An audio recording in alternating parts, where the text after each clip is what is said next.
লাইনে দেখে কোন থেকে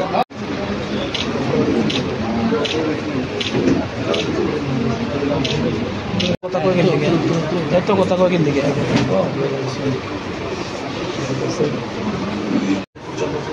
কি নিয়ে মানে এটা তো আমার মণ্ডল ঠিক না, আমাদের মণ্ডল।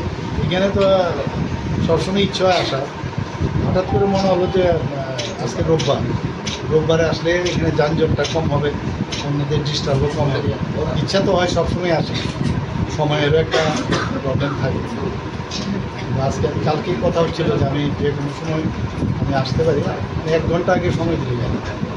আসলাম সবাই, আমাদের তো কার্যকর্তার পার্টি মানে কে মুখ্যমন্ত্রী, কে প্রেসিডেন্ট, এগুলো ইম্পর্টেন্ট। কার্যকর্তাদের সাথে যত বেশি কথা বলা যায়, যত বেশি জানকারি নেওয়া যায়, তত বেশি আমাদের পার্টি